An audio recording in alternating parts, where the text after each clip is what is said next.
Hey, everybody. Welcome to the Climbing Sycamores podcast, where we look at today's topics to get a better view of Christianity. I'm Annie Beege, and I'm joined by my friends Ben Sadler and Matt Harbach.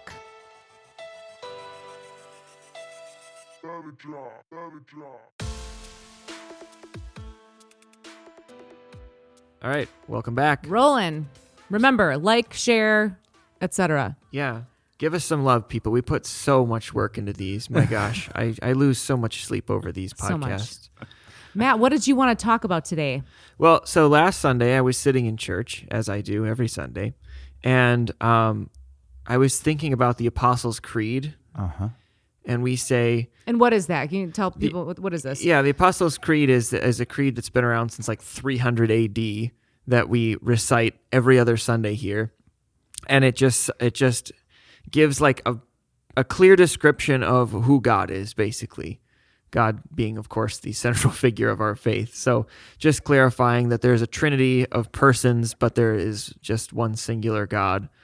And then describes all three of those persons. And we confess it together as a statement of faith, as a congregation. Okay, yeah. Yes. And so it wasn't necessarily written by the apostles, and it's also was known as the baptismal creed because it's I statements. This is what I believe, and so these were kind of the clear statements on, or the bare minimum of what you would say. Right. Confess as faith. A Christian. Yeah. So anyways, I was sitting there, I was thinking about it, and I was thinking about the phrase we say, Jesus, he died, he descended into hell. On the third day he rose again. Mm-hmm. And it was a Bill sermon, so I had a lot of time to think, you know. Hey, Pastor Bill. And so Jesus, he died on the cross, he suffered, he died, he descended into hell. And to me, like I never thought about it that much. I always just assumed that like Jesus is dying on the cross. He says, my God, why have you forsaken me?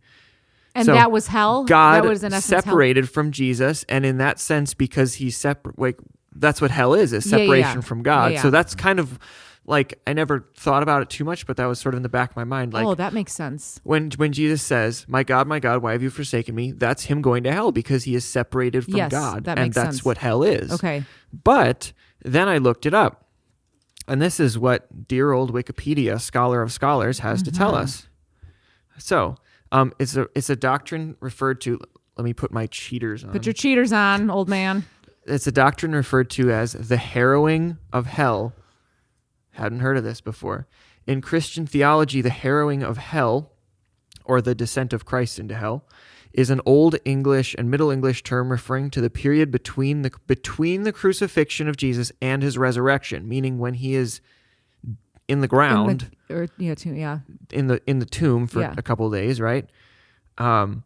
His triumphant descent, in which Christ brought salvation to the souls held captive there since the beginning of the world. What? And I was like, whoa, okay, what? Souls held captive in hell? That doesn't make sense to me. Christ's descent into the world of the dead is referred to in the Apostles' Creed and the Athanasian Creed, which we speak, once every decade in church because it's very long. Although neither of those creeds mention that he liberated the dead, his descent into the underworld is alluded to in the New Testament in 1 Peter 4, which states that the good tidings were proclaimed to the dead. And then Ephesians 4 states, Christ descended into the lower parts of the earth, which I guess is hell. So that's two verses. And then here's a bunch of other scripture that either a reference or allude to that. Matthew 12, for just as Jonah was 3 days and 3 nights in the belly of the sea monster, so for 3 days and 3 nights the Son of Man will be in the heart of the earth. That to me is just about him being in the grave. He's physically in the tomb. He's there. There he is. Acts 2, but God raised him up, having freed him from death, because it was impossible for him to be held in its power. That to me says nothing. Another one from Acts 2. Foreseeing this, David spoke of the resurrection of the Messiah, saying, he was not abandoned to Hades, which is because the New Testament was written in Greek. That was how they referred to the underworld or whatever. Nor did his flesh experience corruption. So he was not abandoned to Hades, referencing perhaps he went there but was not stuck there. Left there, yeah. Which I think, again, that could be just a reference to being dead, not a reference to going to hell. But Ephesians 4, in saying he ascended, what does it mean but that he had also descended into the lower regions, the earth? Again, That's a not bad necessarily argument. hell. Colossians 1, he is the head of the body, the church. He is the beginning, the firstborn from the dead, so that he might come to have first place in everything. Also not great. 1 Peter 3, for Christ also suffered for sins once for all, the righteous for the unrighteous, in order to bring you to God. He was put to death in the flesh, but made alive in the spirit, in which also he went and made a proclamation to the spirits in prison. So that references him proclaiming something to the lost souls. Doesn't necessarily say said souls are in hell. But it does say they're in prison.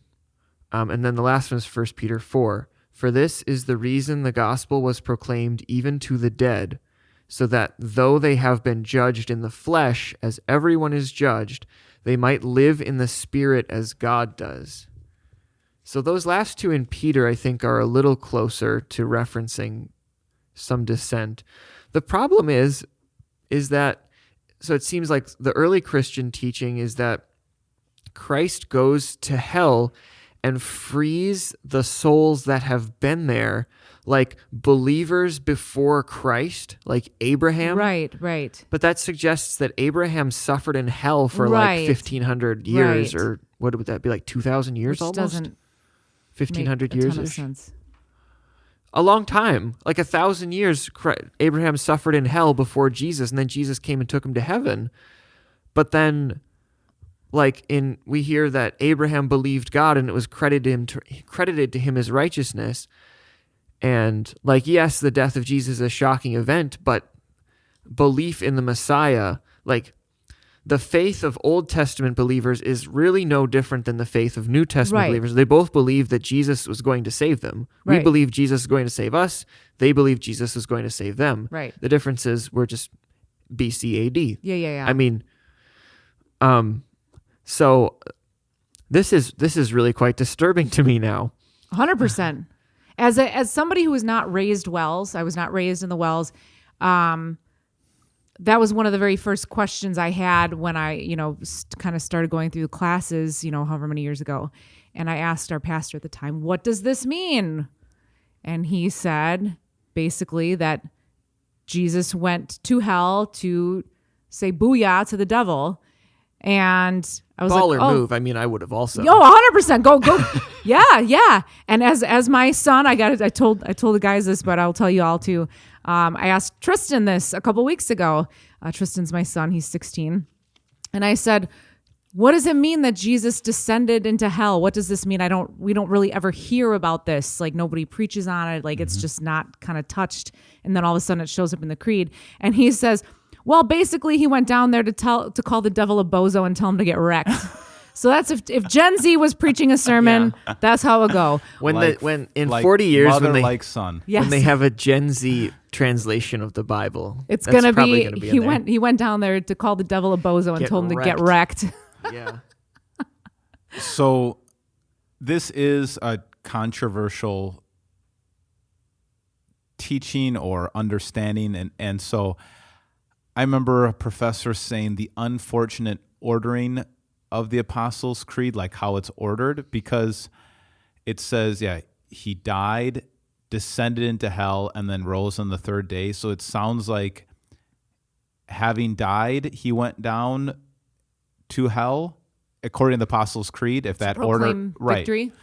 But according to 1 Peter, the verse that you read, he said, for Christ suffered once for sins, the righteous for the unrighteous, to bring you to God. He was put to death in the body, but made alive in the spirit. After being made alive, he went and made proclamation to the imprisoned spirits, to those who disobeyed long ago when God waited patiently in the days of Noah. So the ordering there makes it sound like it was after the resurrection, Jesus declared his victory. And that was the descent into hell. What does that mean, though? I mean, what does that mean that he went and made proclamation to those who had disobeyed in the days of Noah? I don't know. Why Yeah. not, Ben? You're supposed to know everything. I think that's the hard part with one verse in the Bible. You Right. know, what was Peter using? I mean, was there other intertestamental books or other teachings or other things that he got from Jesus that would have given him that insight? It's one verse. Yeah, you referenced a lot of them, but that one seems to be the clearest verse on it. And I've heard people make a big distinction out of he went there to preach, and the word is herald, a message. It's not Yeah. the usual word for preaching the good news of euangelion, the gospel. So he wasn't preaching gospel to try to get them out, and that's why, yeah, he went and called him a bozo and get wrecked. So I love it. That's scriptural. yeah, I love it. I love it. So I don't. So the ordering of the Apostles' Creed Yeah. makes it sound like he did this while dead. Well, that's like the verses I read where they were even saying like he was in the earth for 3 days and 3 nights, like Jonah, or Yeah. he was in the when he died, he descended into the earth or was in the belly of Right. the earth. That sort of imagery. Right. Which hell is not in the center of the earth. That's Right. medieval. That's not Right. biblical. Exactly. And so I think it could be one of those things that, well, first of all, you know, however they worded the creed and however that's put together, I think you could understand it still, even if that wasn't some of the original people who had this idea. But I think the way you said the separation with when Jesus was, if you want to think about his descent into hell being on the cross, and you want to follow Yeah. the Apostles' Creed Yes. wording, that could be one way of That saying. makes sense. to Yeah. me. But then if you're using 1 Peter 3 as your proof passage, then you would have to say the Apostles' Creed should have reordered it, because according to 1 Peter, however he proclaimed his victory and however they heard about that, the devil heard about that, or you know, those who put their, you know, shake their fist at the Lord, however that was done, it seemed to be after the resurrection as like a declaration Yeah. of victory. So And I think that's the way I've always heard it. I've always heard it taught, like in catechism again, stuff, very, very cursory lesson always, but it was Yeah. always like he went to hell to declare his victory over the devil, and I'm just like, okay. Cool. But there's like centuries of teaching that Right. have evolved over this, and like this, this article is suggesting that this is one of the doctrines that suggests purgatory in the Catholic Church. Like Yes. Jesus goes to free the souls. Well, Right. you can't be freed from hell. right. But you can be freed from purgatory, where you'd be paying for your sins for 1,000 years before Jesus come and free you. So this holding cell. Right. And then is that where Abraham was? Is that I you guess. know? Kind of, I mean, because that seems like I what think it's we just keep suggesting. thinking this is like a place. Do you know what I'm saying? Like Jesus Right. went there. He went, and I don't know. Something's not right. And a lot of those ideas on purgatory evolved out of Jewish intertestamental writings. And so purgatory was not necessarily something made up by the Catholic Church. It was a Jewish idea and also a Greek idea that were kind of brought into the church. And, I don't know. I am not a historian, so I'm kind of out of my league here, but I think if you would talk to historians, they would say, yeah, this is kind of one of those things where I still think you can look at it accurately and say we can still say the Apostles' Creed without and have different Yeah. understandings of what does it mean he descended into hell and still call that correct doctrine, although I do think some of the original authors or people who were part of the early adopters probably had a different understanding. Some of them might have, some of those more medieval kind of ideas and Greek and Jewish ideas. This is what it says on Martin Luther. Ooh. Ooh, the dirt, the tea. Yeah, big time. Woohoo! Spill the tea. Martin Luther, in a sermon delivered in Torgau in 1533, stated that Christ descended into hell, and it says in the Formula of Concord, which is the big body of beliefs that came out of the Reformation. We believe simply that the entire person, God and human being, meaning Jesus, descended to hell after his burial, conquered the devil, destroyed the power of hell, took from the devil all his power. Martin Luther said that? Well, that's from the Formula of Concord, which came out as a result of the Reformation. I don't know if Luther wrote that specifically, but I So I smell a think that- scandal brewing. I think he's taking that from this verse. Yeah. That's kind of the only. It's hard to build a whole theology or Right. doctrine on one verse, but it really is only one verse. It seems like we're really trying to plot it out, Jesus, when did this happen, and when did he take this journey? And the Bible just says Jesus declared victory over Jesus conquered death, and it doesn't tell you an exact timeline or where or when, or if he went into hell and was right. bashing the evil demons there or whatever. It just says he declared victory over death. Right. So I guess that makes sense, because he had to declare it to someone. Right. So I guess to Satan. But So again, yeah. What was the original intent? Was there already some false ideas in that early Christian church? I do think there were some. I don't that were brewing. I don't know if you could say that is one of them. I think there's a proper way to understand that, and there's two different ways to understand that. Yeah, his separation on the cross from God is being hell, experiencing hell, or the 1 Peter chapter 3, that he was made alive by the Spirit. After being made alive, he went and made proclamation to the imprisoned spirits. That's it. And that's the only verse. And you could sit there and translate it. You don't have a proof passage usually we let Scripture interpret Scripture, but there's not really any other Scriptures that clearly are talking about this. So, And I guess, don't throw the baby out with the bathwater, right? I don't think we need to refute the entire Christian faith, based on this. It doesn't sit right with me. I don't understand it. But I'm not going to just completely disregard Christianity as a result of this. And what did, I don't know I don't think it's anything to discount or anything. I just don't think we have a lot of detail. If it would have been nice if, from our perspective, Peter would have gone into when did this happen? What was that like? Why? Where did you get this from? Could you cite some sources for us? He just has one verse, and the early Christians had to decide. Okay, Peter seems to say this was part of the crucifixion story. Do we add this to the Apostles' Creed? And they decided to add to the Apostles' Creed. It was not in the Nicene Creed, which is interesting. Why didn't they add that into the Nicene Creed? So I don't think so, right? Yeah. this is all very interesting. Apparently, so John Piper Yeah? does not agree with that. He's out in California, right? Is that right? No, Minneapolis. Oh, what? Okay. A good friend of Tim Keller, by the way. Okay. What did he say? But he does not agree with it. He says there is no textual evidence for it, and he does not speak it in the creed. Well, there you go. Dang.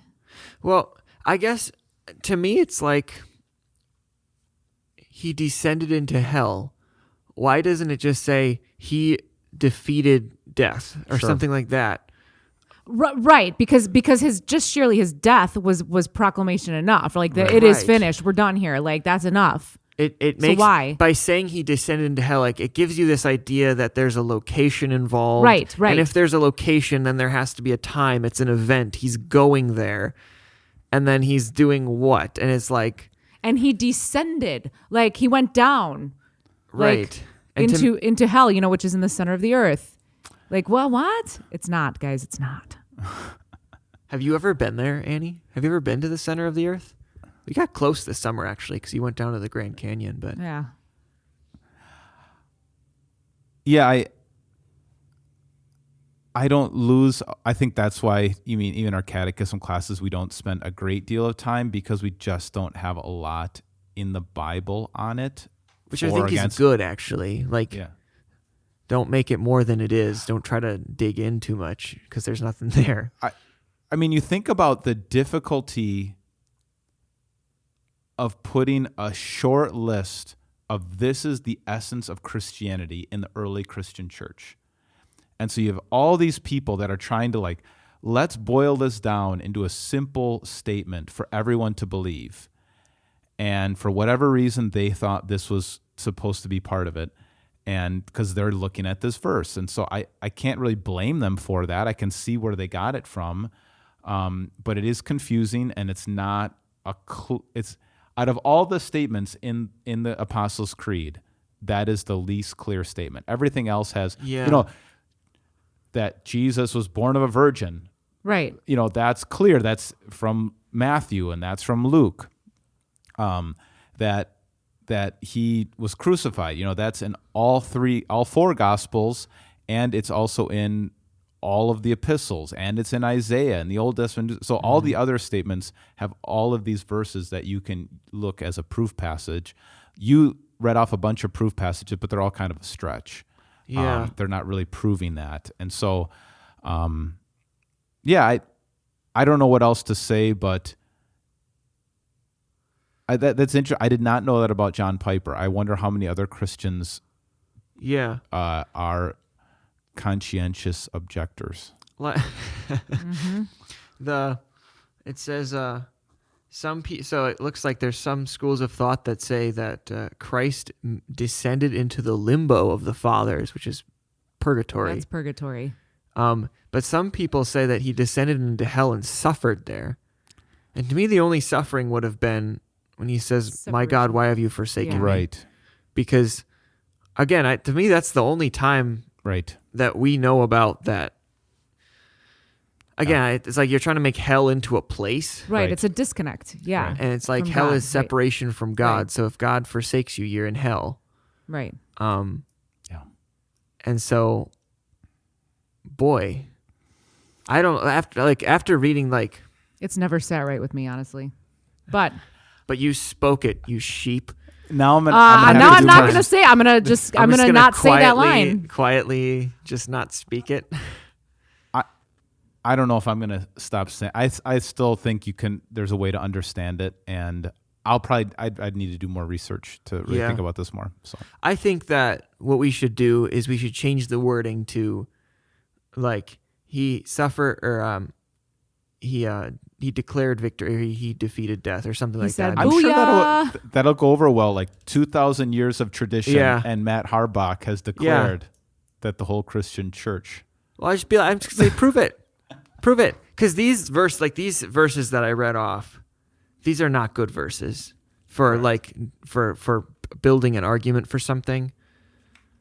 It's for this reason the gospel was proclaimed even to the dead, so that though they have been judged in the flesh as everyone is judged, they might live in the spirit as God does. That verse is the most contentious, probably. Mm-hmm. But okay. All right. Well, just something to think about and maybe look into a little further. Yeah. Tell us what you think, people. Yeah, let us know. All right. Keep it fresh. Short episode today. Have fun.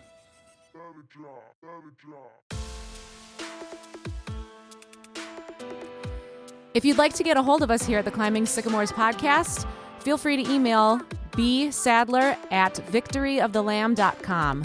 bsadler@victoryofthelamb.com. If you like today's intro music, it's been brought to you by Andrew Lynch's song, My Name, Hello.